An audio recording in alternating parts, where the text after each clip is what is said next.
cerebrales, todo eso. Lo mismo se aplica para el corazón. El corazón es un órgano bien frágil y por ende la enfermedad coronaria es una enfermedad donde lo que está como protagonista es la alteración del flujo sanguíneo abdominal. La causa principal es la esclerosis, pero no es la única. Recuerden que también existe el espasmo, o también llamado angina de Pacemaker, pero es causa rara.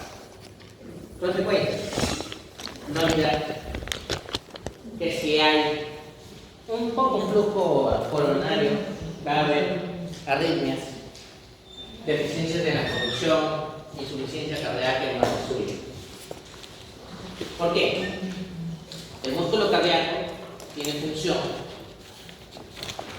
de producir contracción muscular cardíaca, ¿no es cierto? Pero también tiene la función de conducir corriente eléctrica a la célula muscular cardíaca siguiente, contigua o vecina. Eso quiere decir que si se alterara su configuración, si se necrosa, isquemia o produce muerte celular, la conducción eléctrica se va a alterar y puede producir arritmias cardíacas, muy importante. Y obviamente la insuficiencia cardíaca ya hemos dicho que es una consecuencia del infarto, ¿no es cierto? Todo lo que tenga que ver con disfunción endotelial y con síndrome metabólico. Síndrome metabólico, hipertensión arterial, diabetes, obesidad. Disfunción endotelial, tabaquismo, el colesterol de baja densidad, LDL, un HDL bajo. Recuerden que el HDL es protector, ¿no es cierto? ¿No? Y la falta de actividad física.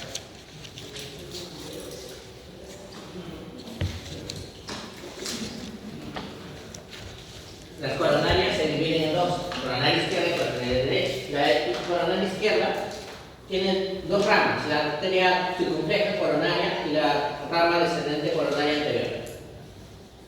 La arteria coronaria derecha va a irrigar el ventrículo derecho y la parte posterior del ventrículo izquierdo.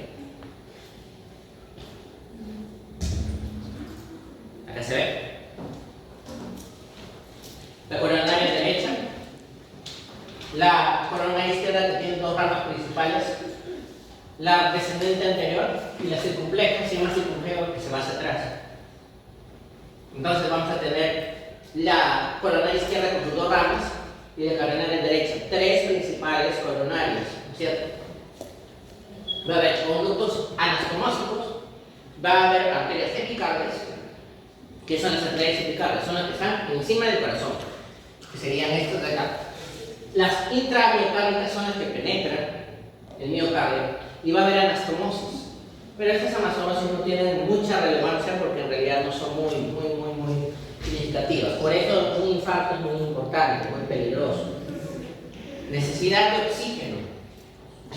El corazón utiliza el 70% del oxígeno que ingresa por la sangre a las arterias coronarias durante el reposo. Eso es bastante.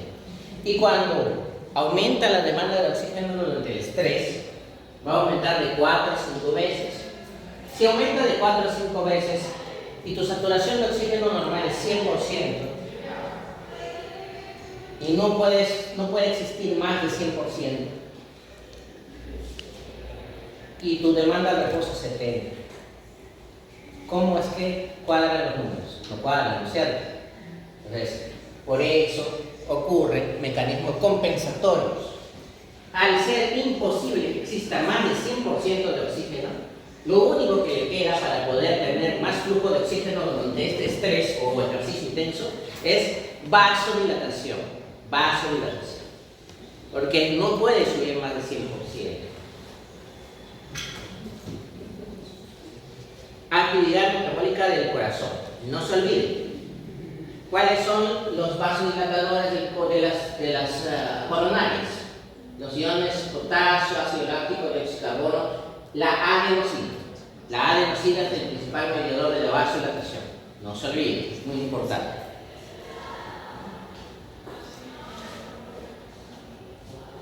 El endotelio también tiene sustancias vasodilatadoras, como el óxido nítrico, ya lo sabemos.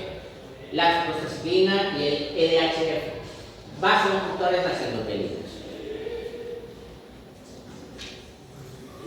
Suministro y demanda de oxígeno. ¿De qué depende el suministro y demanda de oxígeno? Suministro de oxígeno de la integridad del vaso sanguíneo o coronario, de cuánto flujo capilar hay y de cuánta hemoglobina tenga esta sangre. Tiene que estar íntegro, la coronaria no tiene que estar obstruida, tiene que haber un buen flujo sanguíneo y por ende una buena presión arterial, y tiene que haber una buena hemoglobina. Por ende, estos son los factores que van a definir el suministro o oferta de oxígeno. Demanda de oxígeno, ¿qué tanto está trabajando el corazón? Mientras más trabaja, más oxígeno necesita, ¿no es cierto? ¿Cómo sabías que tanto trabaja el corazón de una manera muy simple? Con la frecuencia cardíaca. Mayor frecuencia cardíaca equivale a mayor trabajo cardíaco y por ende mayor demanda de oxígeno. Mayor contractividad ventricular izquierda, también mayor demanda de oxígeno. Mayor presión sistólica, mayor demanda de oxígeno. Entonces, ¿qué es factor clave acá en la demanda de oxígeno? La frecuencia cardíaca y la contractividad. Hay una cosa muy importante. La frecuencia cardíaca es un arma de doble filo. Aumenta la frecuencia cardíaca, por ende el corazón está trabajando más rápido, necesita más oxígeno, pero la circulación coronaria es diastólica. Durante la diástole es lo que se llenan las arterias coronarias de sangre y nutren el corazón. Si nuestra diástole es muy corta, no le das tiempo para que haya un buen flujo sanguíneo al corazón. La frecuencia cardíaca elevada aumenta el consumo de oxígeno y reduce el flujo subventrado.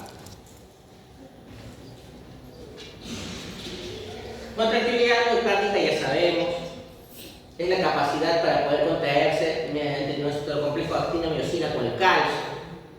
La frecuencia del desarrollo de la presión determina cómo se acorta el músculo. La frecuencia del cambio de la tensión aumenta con mayor contractibilidad. Mayor ejercicio puede estimular mayor contractibilidad, estímulo del sistema nervioso simpático y agentes inotrópicos, como cuál. Un agente inotrópico, no se los he mencionado, chicos, pero es una sustancia que aumenta el gasto cardíaco. Y nosotros ya hemos hablado de shock cardiogénico. Entonces ahí se utiliza la dobutamina, ¿no es cierto? Dobutamina, ¿no? Entonces, agentes inotrópicos son la dobutamina, la mirnona y el levocildenafil, ¿no es cierto? Son agentes que pueden aumentar la contractibilidad.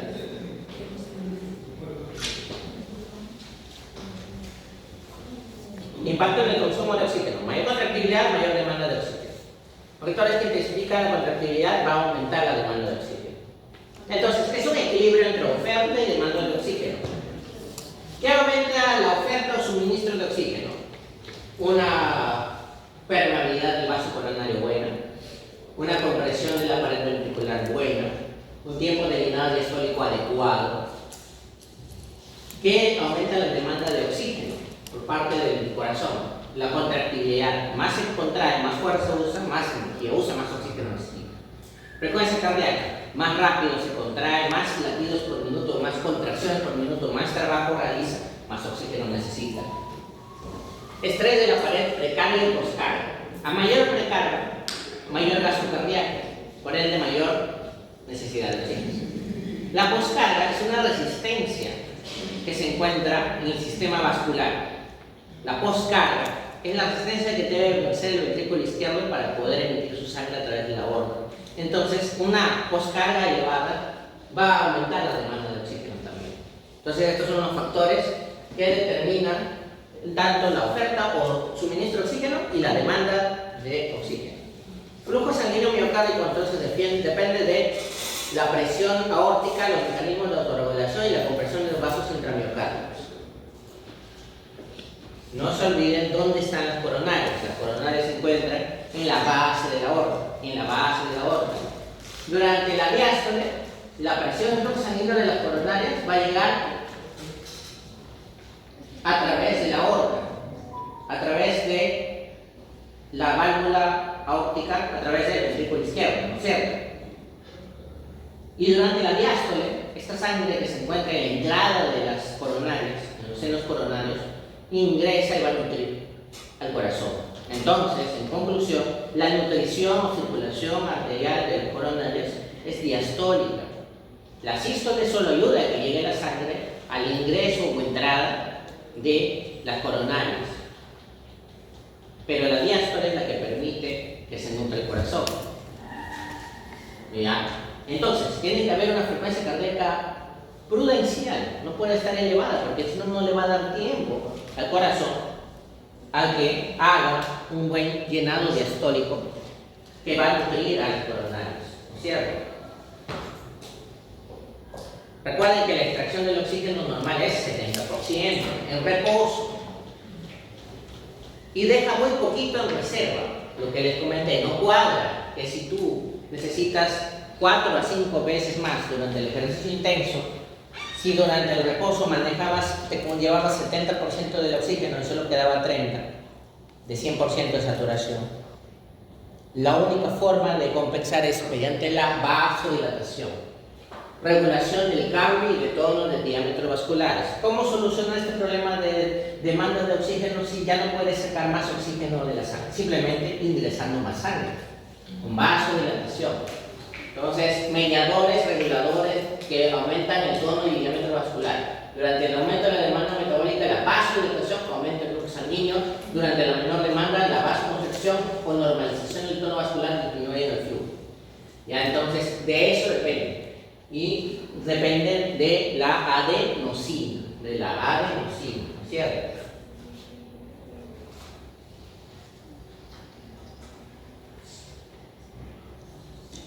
Y finalmente la compresión vascular. Las coronarias nacen del seno coronario, coronaria derecha, coronaria izquierda con su rama descendente anterior y circunfleja.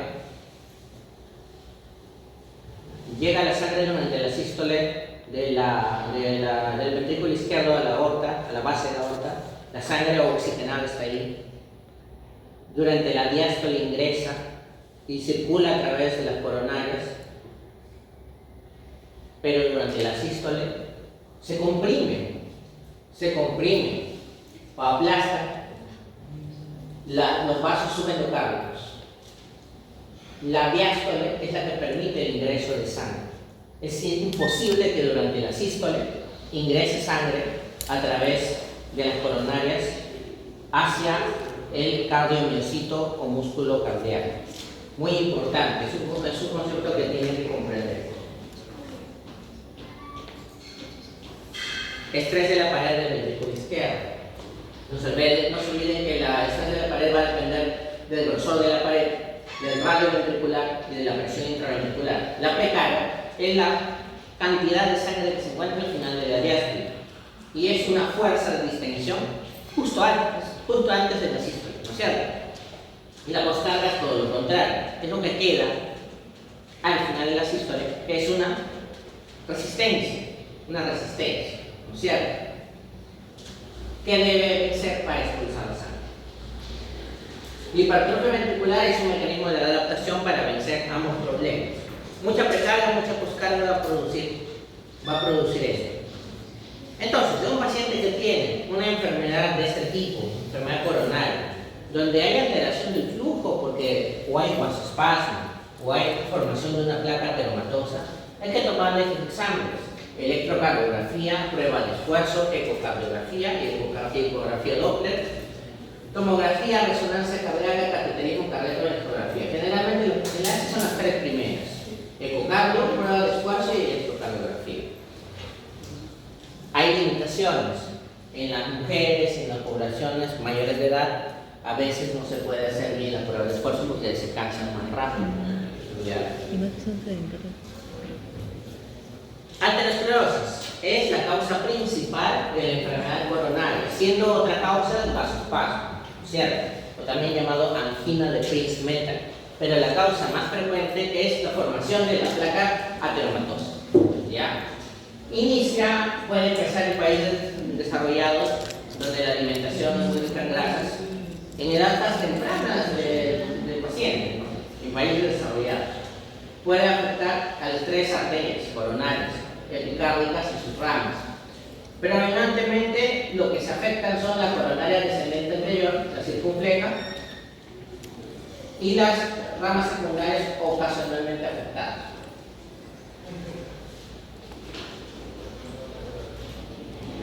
Tipo de trastorno: síndrome coronario agudo, cardiomiopatía isquémica crónica. ¿Cuál es la diferencia entre ambas? La cardiomiopatía isquémica crónica, uno, se autorresuelve. Transitorio,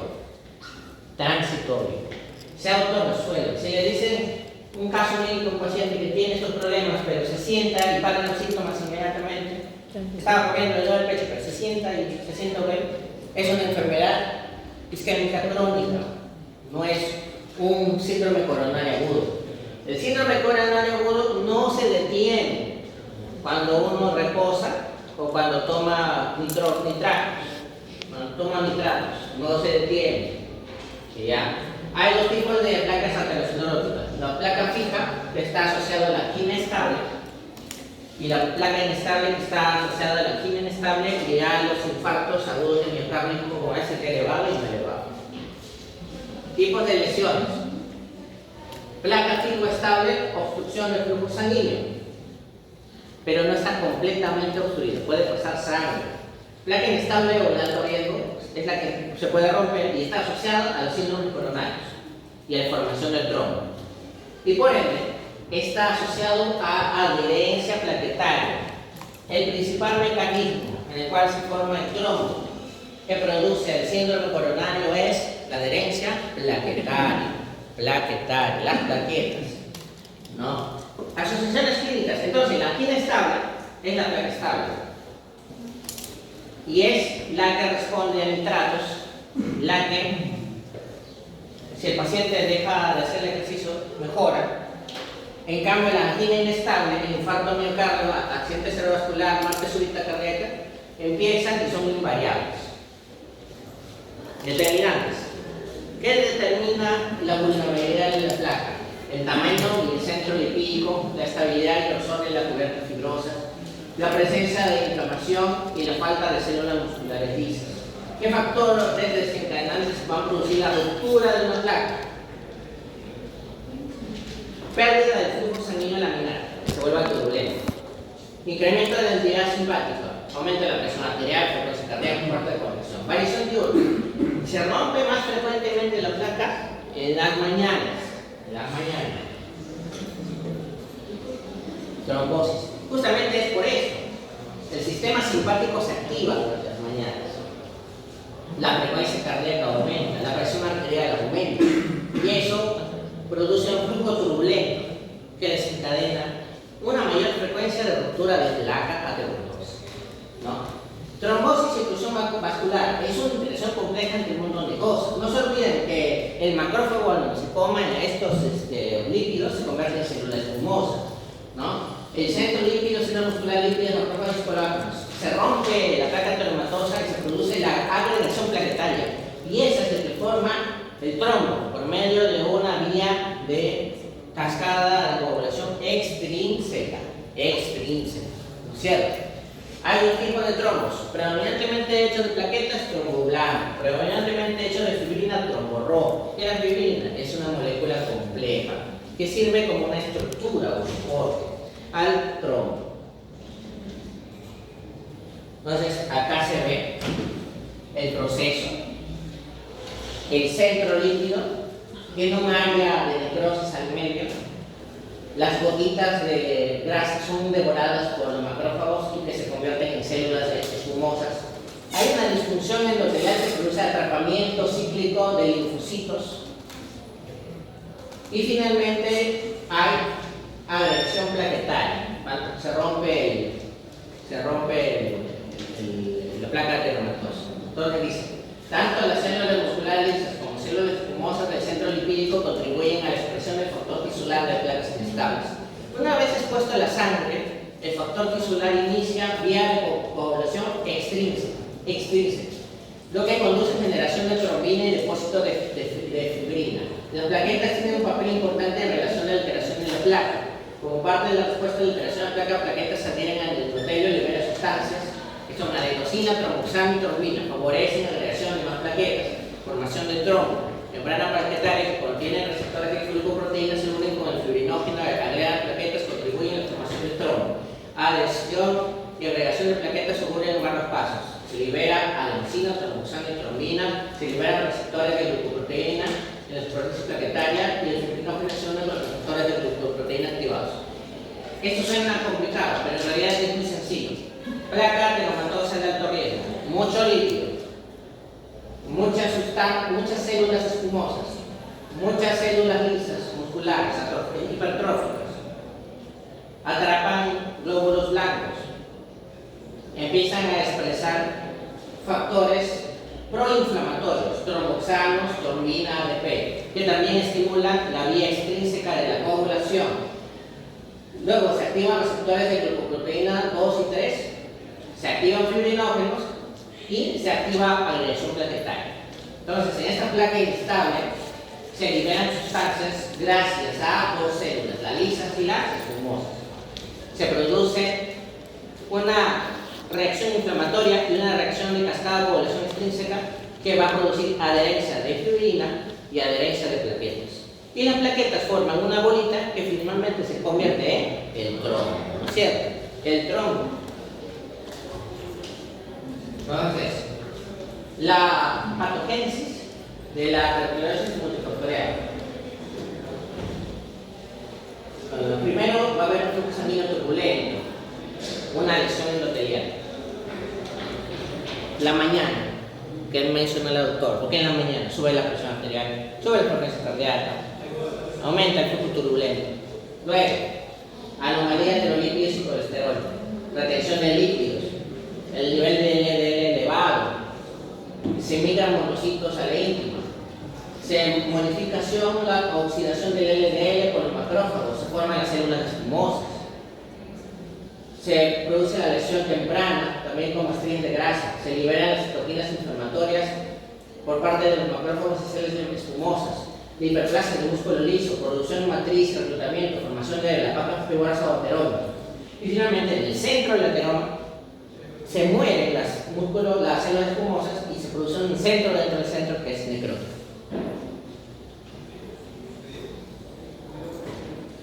Clave. Enfermedad arterial coronaria, ¿qué es? Trastorno del flujo sanguíneo, producido por generalmente una placa aterosclerótica coronaria que puede ser estable, angina estable, enfermedad coronaria crónica, angina inestable, IMA-ST elevado y no elevado, placa inestable, ¿cierto?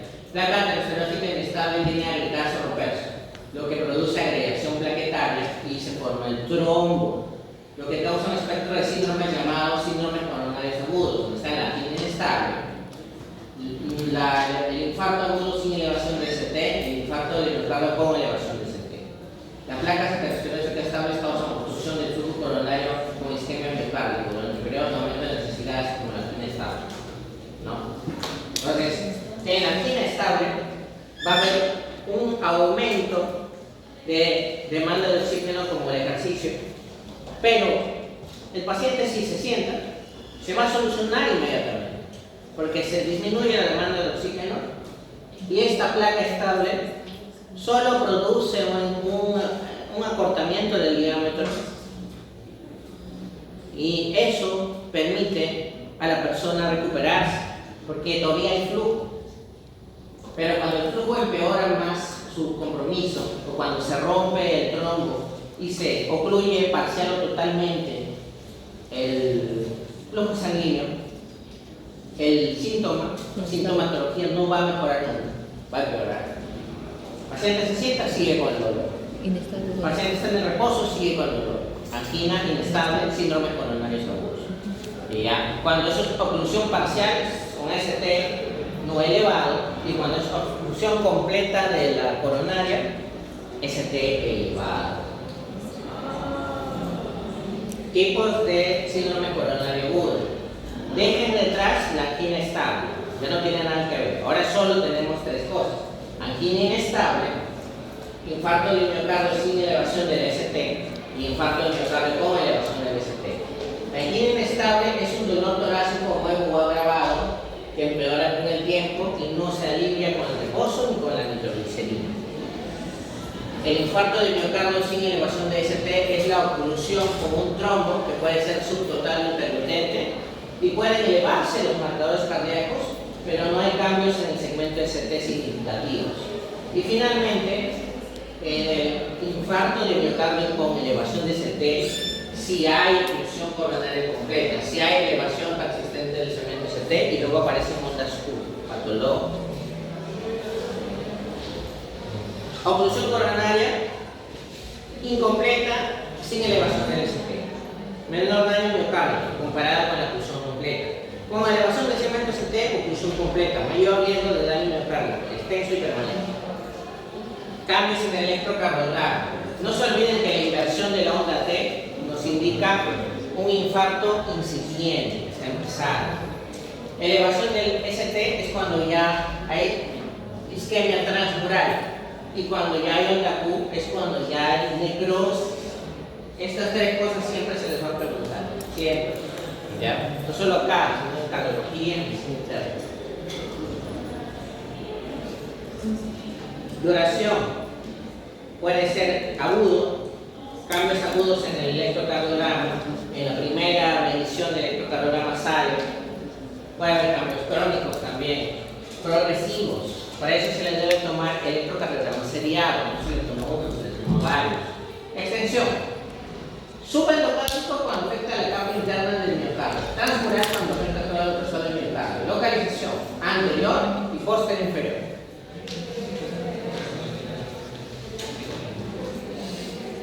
Siempre es importante hacer seriado, tomar un electrocardiograma de 12 derivadas. No solo ayuda a saber si hay lesión aguda, sino también ayuda a saber su localización. Recuerden que la inversión de la onda T indica dolor común de isquemia, primer signo de infarto. Luego puede haber cambios en el ST cuando hay lesión isquémica del miocardio, que indica una lesión según la derivación que está afectada, dos derivaciones anatómicamente contiguas. El segmento de ST normal lo que indica es que hay una repolarización normal en todas las células. La isquemia grave aguda va a haber reducción del potencial de acción de membrana y acortamiento del potencial de acción. Entonces, este es un electrocardiograma normal. El segmento ST indica repolarización. Después de despolarización, ¿qué ocurre esa repolarización? Repolarización adecuada y uniforme en todas las áreas anatómicas va a encontrar un segmento ST isoeléctrico. Cuando hay depresión, es cuando es un infarto IMA-ST no elevado. Hay un trastorno de la repolarización, pero no hay elevación de ST. Cuando hay infarto agudo de miocardio transmural, con oclusión completa de la arteria coronaria, elevación de ST. Y la onda T invertida es un indicador de infarto incipiente, está comenzando. Las zonas anatómicas, muy importante. Eso seguro en fisiología les han preguntado, ¿cierto? Deben haberlo visto. Ya. Cara inferior, 213 ABF, está relacionada a la arteria coronaria derecha. ¿Ya? Y la circunfleja. Lateral, que es 1 ABF5B6, circunfleja. ¿Ya? O la diagonal de la arteria descendente anterior. Y anterior septal, arteria descendente coronaria anterior. Las dos, la circunfleja y la descendente coronaria anterior, son ramas de la coronaria izquierda. Porque la coronaria izquierda ya naciendo ya se divide. Como ya naciendo no se divide, no se olviden, coronaria derecha, la izquierda pero sus dos ramas. No la izquierda en sí. La izquierda rápidamente se divide y se convierte en circunfleja y coronaria descendente anterior. Así que es muy importante.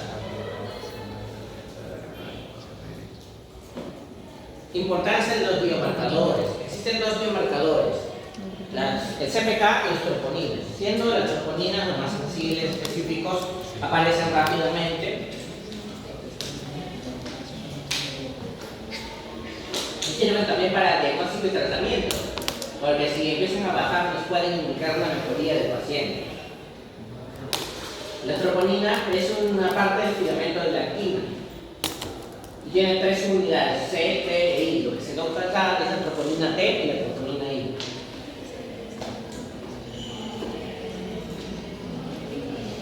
Entonces, en conclusión, desarrollo del placa inestable que se rompe o erosiona y se forma en trombo, ¿no es cierto? Se obstruye por el trombo o por un espasmo, estrechamiento grave del lumen coronario se inflama y cualquier estado fisiológico causa isquemia derivada de disminución de suministro de oxígeno como fiebre y hipotensión. Entonces puede haber cualquiera de estos como factores desencadenantes.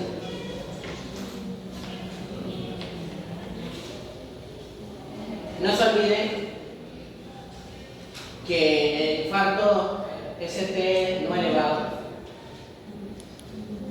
va a haber un dolor o una sintomatología que no mejora con nada. Va a ser de una duración de más de 20 minutos y no se alivia. No se alivia con el reposo, ¿ya? Y empeora con el tiempo. Y puede empeorar según su clase. Clase 1, clase 2, clase 3. 1, angina intensa de inicio. 2, angina en reposo en el mes previo pero en las últimas 48 horas. Y en clase 3, angina en reposo en las últimas 48 horas. Y esto te da el pronóstico. Características del EKG. Va a haber depresión del ST, IMA-ST no elevado.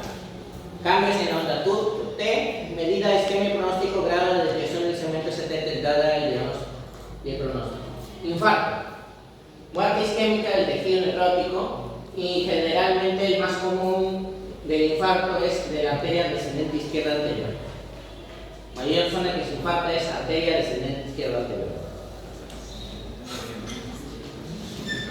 Factores: localización, cantidad, duración, necesidad metabólica, extensión, frecuencia cardíaca. Tipo de infarto: transmural, afecta todo el grosor de la pared ventricular, ocurre en obstrucción de una sola arteria. Subendocárdico, un tercio de la mitad de la pared ventricular, más frecuente con las arterias de estrechamientos graves pero permeables. IMA-ST no elevado, no elevado. IMA-ST elevado. Conclusión completa, conclusión parcial.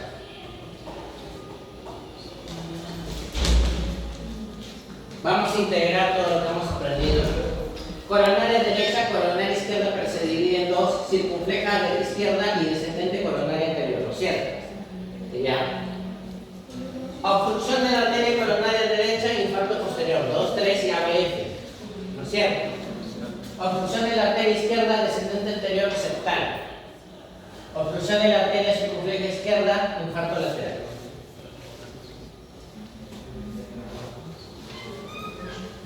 Aquí vemos la colocación de un stent y lo que se hace también es un bypass autocoronario. Puede ser utilizando un graft o una especie de implante biológico. De la misma persona se extrae la vena safena, por ejemplo, la vena safena, ¿no? Y se produce un bypass para poder llevar la sangre de la aorta a la zona que está lamentablemente afectada. O también se puede usar a la arteria mamaria interna. Entonces, esto es un bypass, una operación cardíaca. Tratamiento. ¿Cuáles son el tratamiento inmediato? El tratamiento inmediato de los síndromes coronarios agudos es mona, morfina, oxígeno, nitratos, aspirina. ¿Ya? Y se debe ver siempre se debe iniciar el tratamiento a todo paciente con sospecha. No le hace daño darle esa medicación. Y se ahorra tiempo. Complicaciones: arritmia y falla de bomba, o sea, shock cardiogénico. ¿No es cierto? El tratamiento que busca es eliminar, mejorar el flujo sanguíneo, tratar las complicaciones y prevenir problemas. Ya saben que se pierde el metabolismo anaerobio, se convierte de lo que era aerobio, se pierde este metabolismo, se agota el glucógeno, hay cambios estructurales y además mitocondrial. Mientras más tiempo pasa, más empeora y llegamos a la muerte celular irreversible, necrosis, en 20 a 40 minutos nada más. El infarto grande va a producir depresión del ventrículo izquierdo y va a producir shock cardiogénico. Ya saben, va a haber remodelación ventricular, va a haber cambios, hipertrofia y dilatación para poder compensar. Sin embargo, eso puede producir aneurismas, puede disminuir la función cardíaca.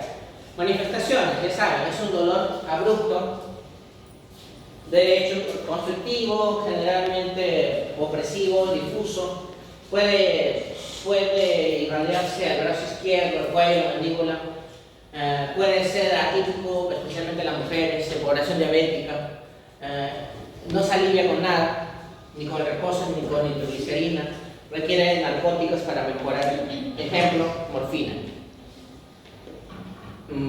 Puede haber variaciones, ya les mencioné, en las mujeres, en adultos mayores y en diabéticos puede ser diferente. Puede haber molestias de náuseas, vómitos, dolor. El paciente a veces toma antiácidos pensando que es una gastritis.